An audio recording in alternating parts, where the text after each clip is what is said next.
Ini adalah buku yang berjudul Tentang Manusia, dari pikiran, pemahaman, sampai dengan perdamaian dunia. Ditulis oleh Reza A.A. Watimena. Pendahuluan tentang manusia. Satu hal yang tak terbantahkan, manusia adalah makhluk dominan di bumi ini. Buah karyanya telah mengubah wajah dunia. Ini semua menjadi mungkin karena manusia mampu bekerja sama dengan berpijak pada prinsip-prinsip yang rasional. Kerjasama yang erat ini tidak hanya membuat mereka kuat, tetapi juga berkembang melampaui batas-batas fisik mereka sendiri. 500 tahun yang lalu, orang hanya bisa hidup sampai dengan usia 30 atau 40 tahun. Namun kini di usia yang ke-65, orang masih tak bisa hidup dengan sehat.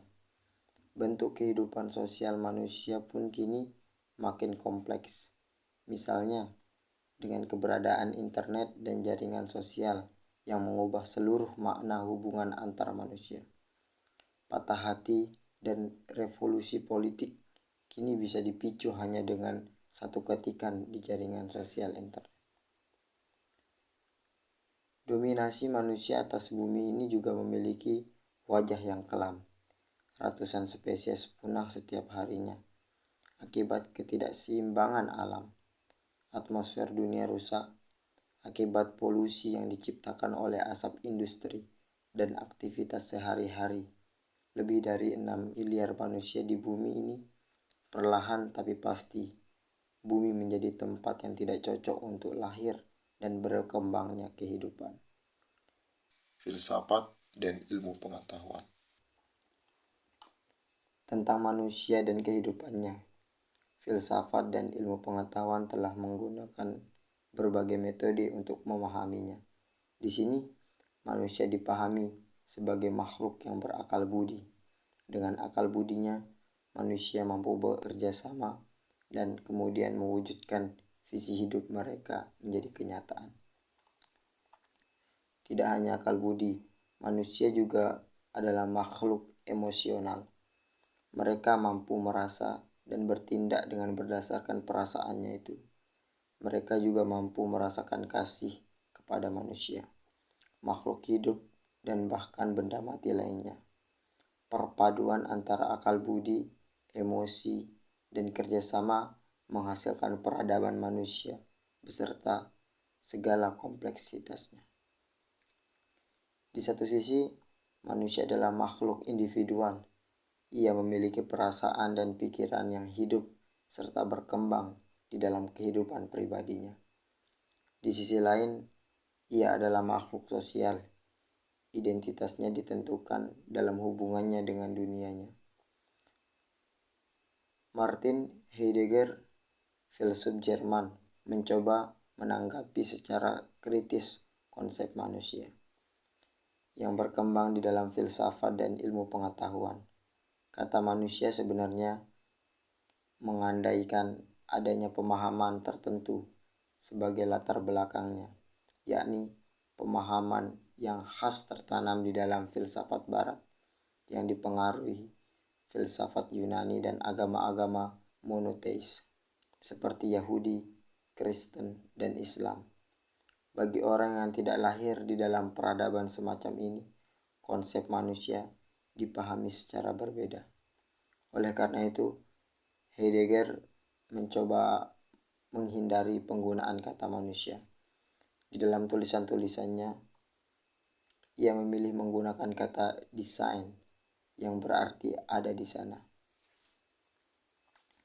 Di dalam filsafat Jerman, ini disebut juga sebagai destruksi metafisika, yakni mencoba mengajukan ulang secara kritis dan mendalam pernyataan tentang ada. Pola berpikir ini nantinya berkembang di dalam pemikiran pasca modernitas. Misalnya di dalam pandangan Derrida tentang dekonstruksi yang mencoba menunda beragam kepastian pemahaman.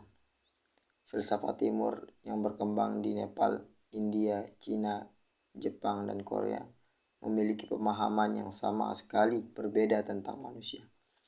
Manusia tidak dilihat sebagai makhluk istimewa, tetapi sebagai bagian tak terpisahkan dari segala hal yang ada di alam semesta ini.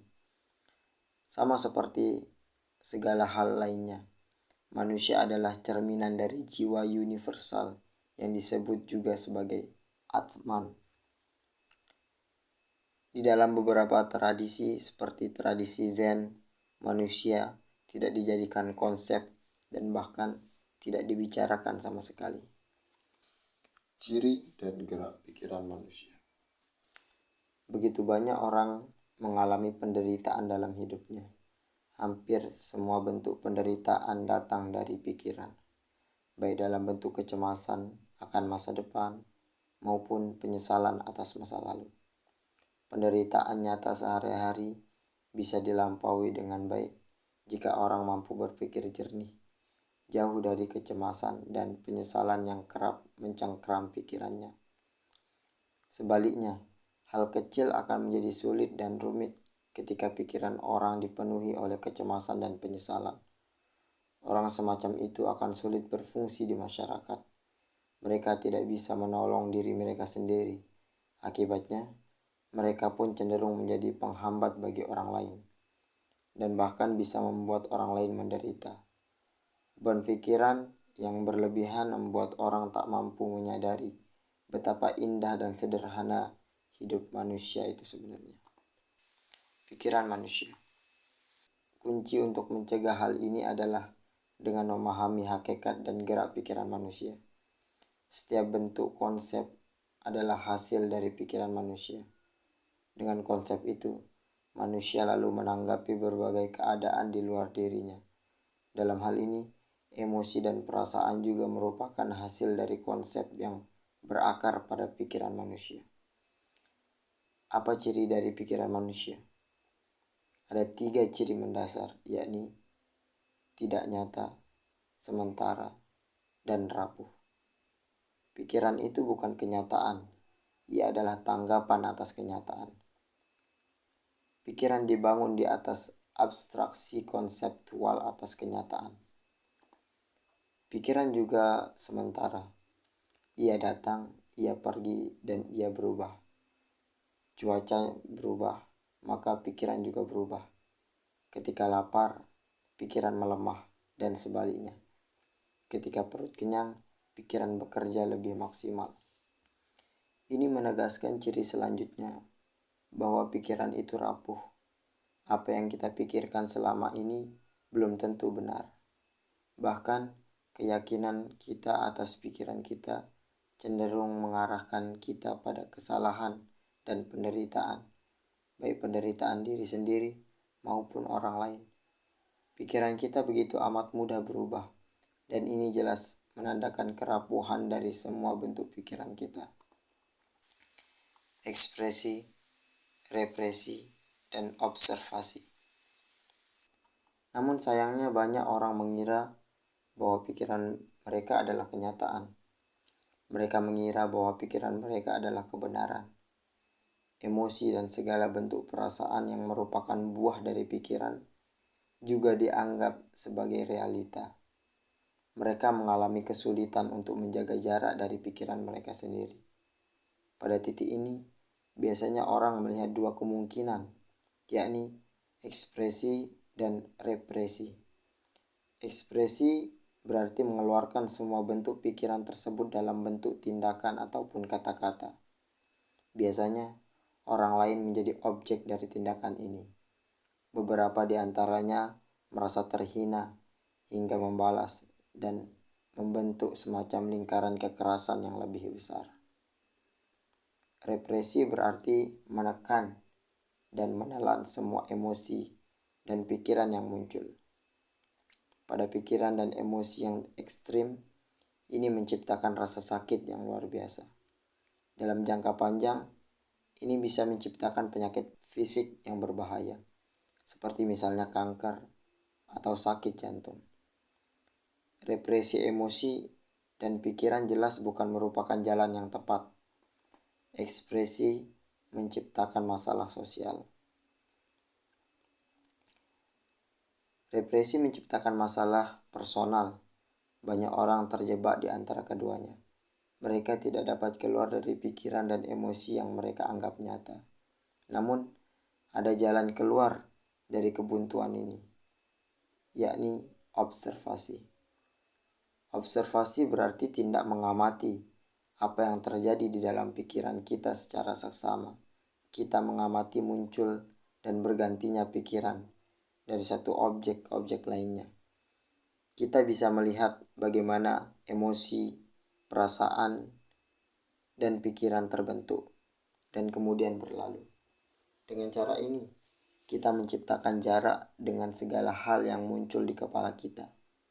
Kita tidak lagi percaya bahwa itu semua adalah kebenaran. Hasilnya, semua emosi, pikiran, dan perasaan tidak akan mempengaruhi kita. Kita mengalami kebebasan yang sesungguhnya. Apa yang sedang mengamati? Ketika kita mengamati semua bentuk emosi, perasaan, dan pikiran yang muncul, kita lalu bertanya, apa ini yang sedang mengamati? Siapa ini yang sedang mengamati? Yang jelas, kita bukanlah pikiran kita. Kita juga bukanlah emosi dan perasaan kita. Karena semua itu datang dan pergi serta amat rapuh. Jika kita bukan pikiran, perasaan maupun emosi kita, lalu apa atau siapakah kita? Siapa ini yang sedang mengamati? Kita bisa menjawab dengan jawaban-jawaban lama, seperti jiwa atau roh. Namun, jiwa dan roh adalah konsep-konsep yang merupakan hasil dari pikiran kita. Maka ia juga tidak nyata, sementara dan amat rapuh. Pernyataan ini membuka ruang baru di dalam hidup kita jika dilakukan secara berkala, yakni bertanya, siapa ini yang sedang mengamati? Kita akan menyadari kehadiran sang pengamat ini. Ia mengamati setiap detik pikiran, emosi, dan perasaan yang muncul dan pergi di dalam diri kita. Kesadaran ini membuat kita lebih kuat menghadapi segala hal yang mungkin terjadi di dalam hidup. Dalam jangka panjang, tidak ada emosi, pikiran, ataupun perasaan yang bisa mempengaruhi diri kita lagi. Bukankah ini yang disebut kedamaian sejati?